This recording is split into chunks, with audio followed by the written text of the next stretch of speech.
The Sentinel appeared outside of his apartment door. As he pulled out his keys, he noticed that his door was open, just slightly. The lock had been broken. He peered his head in and saw a hooded figure rummaging through his stuff. He barged through the door. The hooded figure noticed him. Scared, the figure ran for the window, carrying the Sentinel's bag of supplies. The Sentinel reached for their shoulder and pulled them back. He pulled the hoodie down and was taken aback. He was met with the face of a young girl, with curled jet black hair, staring back at him. The Sentinel recognized her face and was at a loss for words. He smiled in wonder, and he realized what it meant, and parts of his life were suddenly beginning to make sense. "Oh!" he exclaimed. The girl kneed him in his groin and ran with the bag to the door. The Sentinel held his stomach and snapped his fingers. An explosion by the door slammed it shut. "Who are you?" he groaned, still unsure of the conclusion he made in his mind. The girl put her hoodie back on and looked away. "Look, don't call the cops, I just need the money." "I recognize your face. Who are you?" The Sentinel pressed the girl for an answer. "Carol," the girl answered reluctantly. Carol, the Sentinel thought. "Who are you? Let me go!" The girl tried to make another run for it, kicking and flinging her arms, trying to put together what this meant. Then he realized. "Quinn?" The Sentinel smiled. "Quinn Carter, is that really you?" "How do you know me?" Quinn seemed worried, looking around frantic for an escape. "Are you a cop?" she asked. "No," the Sentinel answered. "So, this is your past, huh?" He looked down at her. "What are you, 18, 19? "Look, I'm not looking for any trouble." Quinn held her hand out for the doorknob behind the Sentinel, this time trying to keep eye contact with him. "I'm the Sentinel." He held out his hand for a handshake. "I'm a time traveler from—" He tried to introduce himself, but Quinn opened the door, slamming it into his back. She turned around and ran for the window, jumping onto the Sentinel's bed and rolling out of the open window. The Sentinel looked out to the street, 2 stories below him. Quinn ran down a fire escape, making a run for it. The Sentinel smiled.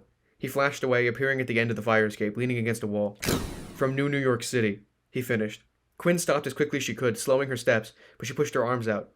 She stopped mere inches from the Sentinel, her eyes wide. She didn't know what to say or where to go. "I knew you, in your future," the Sentinel explained. Quinn turned and ran away from the Sentinel. He flashed away again, appearing further down the sidewalk. He held out his hand. "Come with me, Quinn. The future, past, and present, all at your fingertips. Well, mine, but the same thing, essentially." "What are you doing?" Quinn stopped. "Everyone else I've stolen from just called the cops. Why can't you be normal?" She seemed annoyed. "Just let me run off with your stuff, please?" The Sentinel smiled. No, I actually need all that stuff. How about this? You need money."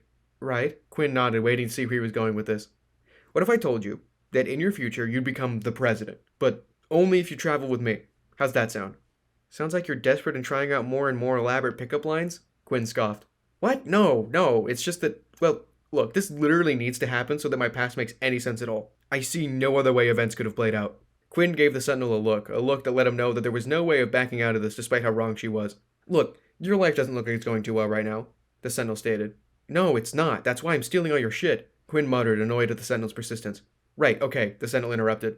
"Alright, consider some fun. A little break from life, time travel, huh? How's that sound?" The Sentinel held out his time machine invitingly, gesturing to it with his head movements. "Do you really think I'm stupid enough to believe you can time travel?" Quinn laughed.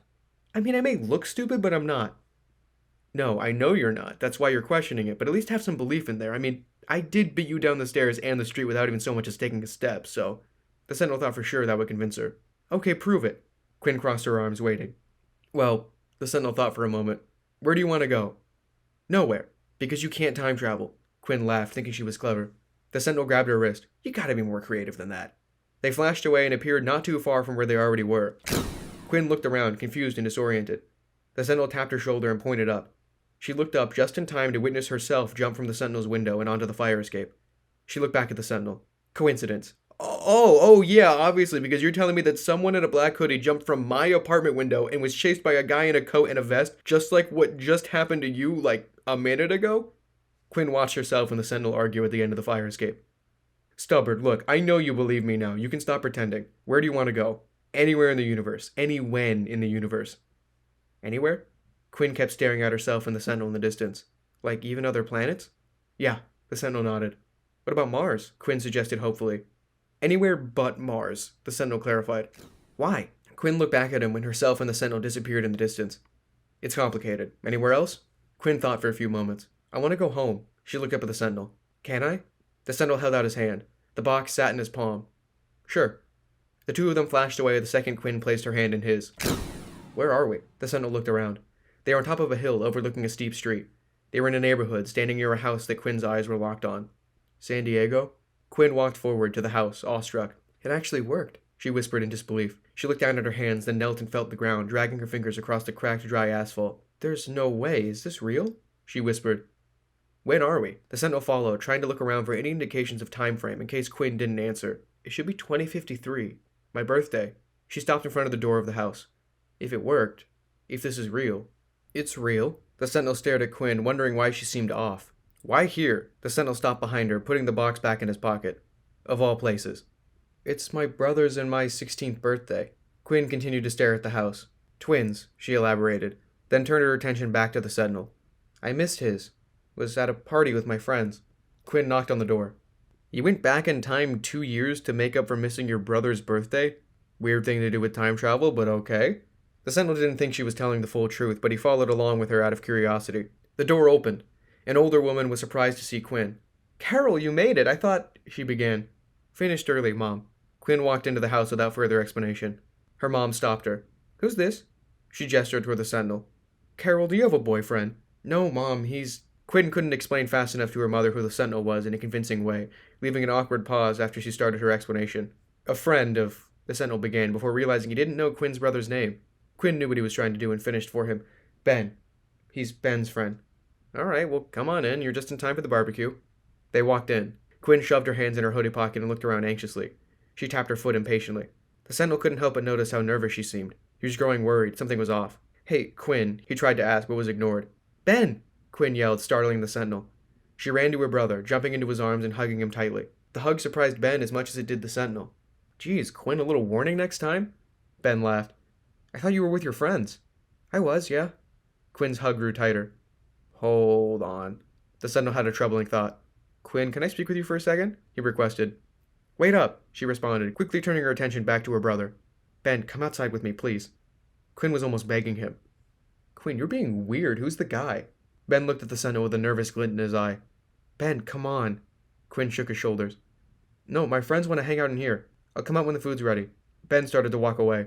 Ben, please. Quinn tried to follow her brother. Quinn. The Sentinel intervened. He knew what was happening. With me, now. He walked outside, into the backyard, past family and friends cooking and swimming in the pool. Quinn followed him reluctantly, and Ben stayed inside, walking to his friends. When they were outside, the Sentinel held his hands on Quinn's shoulders. There's another reason you're here, isn't there? The Sentinel questioned, with reasonable doubt. You can't change the past. You know that, right? He explained. Look, Guy. Quinn talked back to him, pointing her finger at his chest. Sentinel, he reminded her. Sentinel, I'm not... She dropped her confident front. I need to. We need to leave. The Sentinel reached into his pocket. What if it didn't actually happen the way I remembered? What if I'm not changing anything? What if... Quinn. The Sentinel looked into her eyes. Let's go. Ben is going to die, Quinn cried out. She took a quick breath. I can't let that happen. She stepped forward, making her way toward the unattended grill. The Sentinel tried to stop her. Quinn pushed the Sentinel out of the way. No, don't, she yelled. She nudged the Sentinel away and rushed to turn the grill off. She tried everything, unsure of what would do the trick. A brief burst of flames shot out from the grill and startled her. She pulled away, tripping as her foot caught beneath the grill. The Sentinel teleported and grabbed Quinn, taking her away from the grill before it fell. The flames spilled out from the grill and ignited the propane tank as it hit the ground and exploded beneath the awning over the back door to the house. No! Quinn screamed. The Sentinel held her back. She fought back. Ben! The back patio awning fell over the back door, trapping Ben and his friends inside the house. Quinn reached for the Sentinel's box in his pocket, and they flashed away, appearing at the front door. The flames were spreading quickly. She burst through the door. Quinn, get back here, the Sentinel yelled. He hesitated but ran in after her. He wrapped his arms around Quinn and pulled her back. The box formed a shield around them, protecting them from the flames. Help him! Quinn begged of the Sentinel. You have a time machine! Quinn, you know he died, that can't change. The Sentinel tried to calm her. He hesitated. He wanted to help, but even 4 years after he phased, the mindset of the Paradox Master echoed in his brain. You can't change this. No! Quinn tried to pull away. In a flash, they were back in the Sentinel's apartment. The Sentinel let go and Quinn fell from his arms, screaming, flailing her arms wildly. She landed on the floor, head in her arms. The Sentinel let her calm down, but she lashed back. You let that happen! She screamed. You killed him! Quinn. The Sentinel was startled at her anger. I can't change the past. No one can change the past. There was nothing I could do. Go back. We can save him. Quinn. I'm sorry. The Sentinel shook his head. I can't. No. Quinn dropped down and cried in her arms. No, it was my fault. It was my fault. It was a short while later when Quinn had calmed down enough to talk to the Sentinel about what it was that happened. What were you trying to do? The Sentinel asked her. Quinn sniffled. I ran away from home that night. I came back from my party when I heard that Ben died. My parents blamed me. They said it was my fault that the house burned down. That it was my fault that Ben died. They saw me at the grill. They were so convinced they got cops involved, but I wasn't home. I couldn't have done it. They didn't believe that I didn't do it, so I ran away. I thought I could change that, but you ended up being the cause of it. The Sentinel sighed. I've been on the run. Been trying to make it out here, dealing with other people like me, fighting back, doing anything I could to survive. The Sentinel waited in silence. Do you want to go home? I have no home. Quinn dropped her head into her arms. Well, we can't stay here. This place isn't mine anymore. If you want, you can come with me. Anywhere's better than this place. Quinn sighed. Right. The Sentinel stood up. Come on. Quinn stood up and wiped her face. You sounded interested in other planets? The Sentinel remembered. Quinn did her best to nod a yes and force a smile. Mars is boring anyways. The Sentinel placed his hand on her shoulder and flashed away.